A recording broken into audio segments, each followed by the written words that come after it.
महाकुंभ 2025 के दौरान मौनी अमावस्या पर पुण्य स्नान के समय बीते मंगलवार और बुधवार के मध्य रात को हुए हादसे को लेकर चकित करने वाली नई जानकारियां सामने आ रही हैं। नया चौंकाने वाला मामला ये है कि हादसे में जान गंवाने वाले 24 अज्ञात श्रद्धालु के पोस्टर जारी हुए हैं और इन्हें प्रयागराज की पोस्टमार्टम हाउस पर लगाया गया है।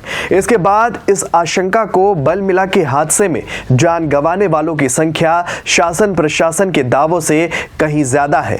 वजह यह है कि बीते गुरुवार को शासन स्तर पर हादसे में मरने वाले 30 में 25 की शिनाख्त होने का दावा किया गया था, यानी कि तब 5 मृत श्रद्धालुओं की शिनाख्त नहीं हो पाई थी। लेकिन अब जारी 24 अज्ञात मृतक श्रद्धालुओं के पोस्ट कुछ और ही हकीकत को बयां कर रहे हैं। मौनी अमावस्या के दिन हुई भगदड़ ने पूरे देश को हिलाकर रख दिया। भगदड़ के बाद सामने आई तस्वीरों ने अंदर तक झकझोर दिया।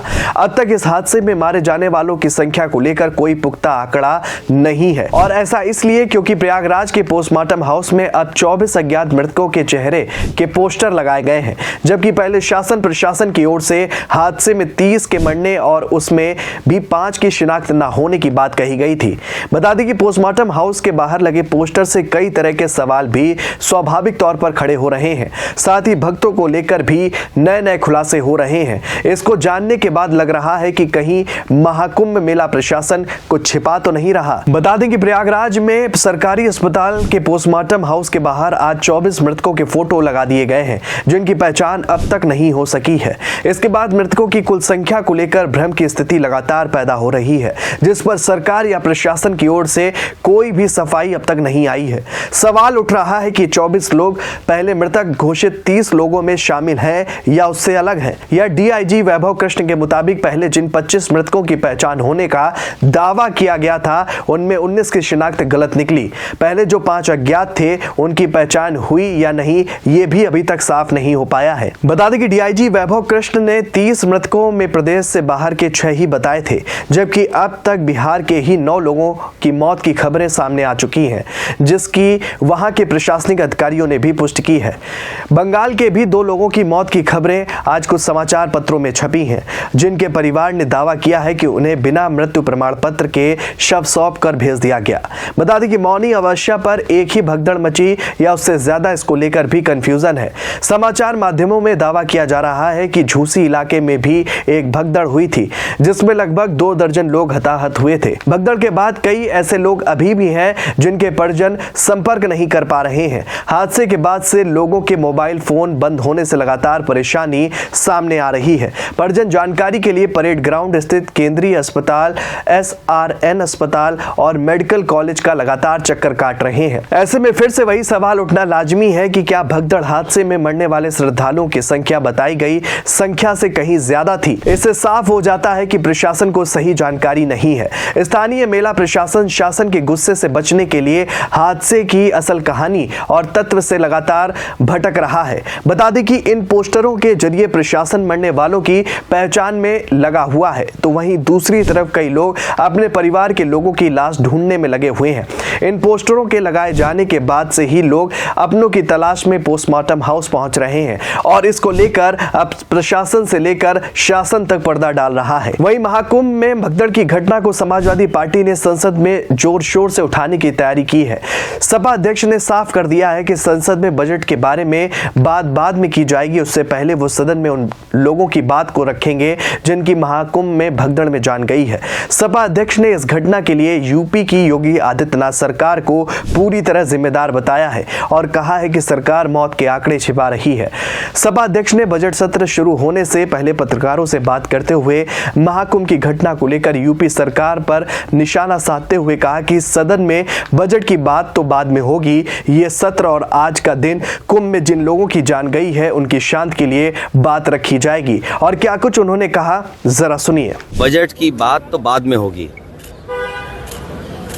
ये सत्र और आज का दिन कुंभ में जिन लोगों की जान गई है उनके शांति के लिए जरूर बात रखी जाए। और दूसरा, उत्तर प्रदेश की सरकार, उनके मुख्यमंत्री नैतिक रूप से तो जा चुके हैं, राजनीतिक रूप से कब जाएंगे ये बड़ा सवाल है।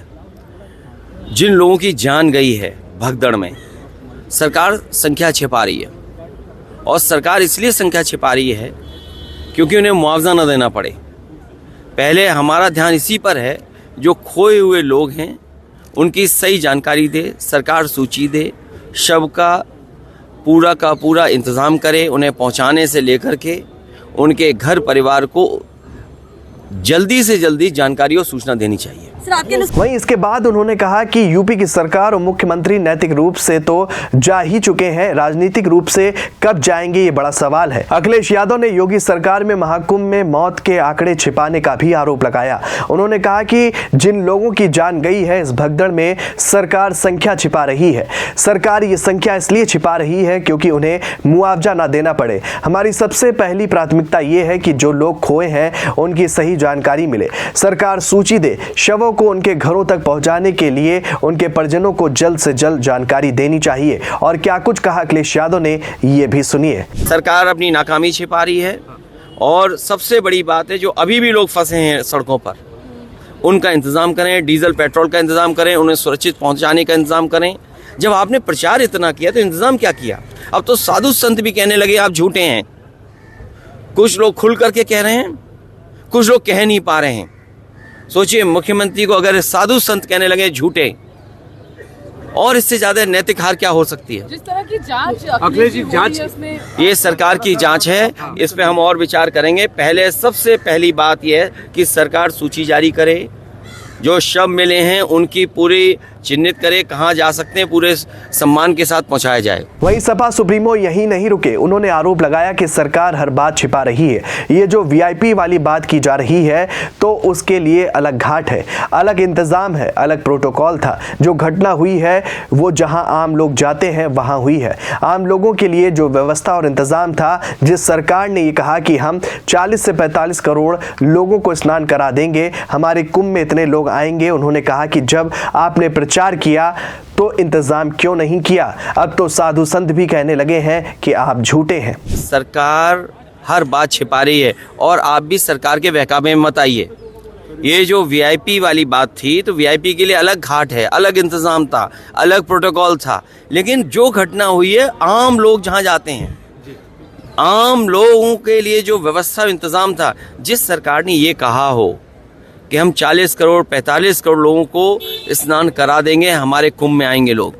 सोचिए, अगर 40 करोड़ लोगों की बात कही हो सरकार ने और जाकर के जगह जगह कार्ड बांटे हो, निमंत्रण दिया हो, ये भी उचित नहीं है। निमंत्रण नहीं दिया जाता है कुंभ में। लेकिन सरकार ने जब निमंत्रण दिया है तो सरकार की तैयारी क्या थी?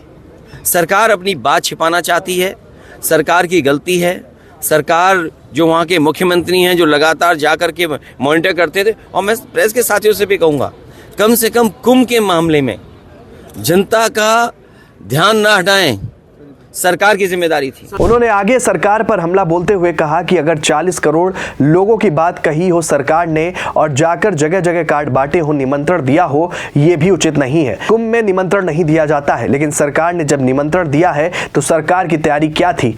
सरकार अपनी बात छिपाना चाहती है, सरकार की गलती है। वहां के मुख्यमंत्री हैं जो लगातार वहां जाकर मॉनिटरिंग कर रहे थे, कम से कम कुंभ के मामले में जनता का ध्यान ना हटाएं, ये सरकार की जिम्मेदारी थी। फिलहाल एक तरफ तो अखिलेश यादव तमाम अव्यवस्थाओं को लेकर सरकार को घेर रहे हैं और दूसरी तरफ शासन प्रशासन के आंकड़ों को लेकर सरकार की जमकर फजीहत भी हो रही है। अब देखने वाली बात यह होगी कि सरकार कब तक सही आंकड़ों को लेकर सामने आती है। इस खबर में फिलहाल इतना ही। ऐसी ही तमाम राजनीतिक खबरों के लिए बने रहिए और देखते रहिए 4 PM न्यूज़ नेटवर्क। धन्यवाद।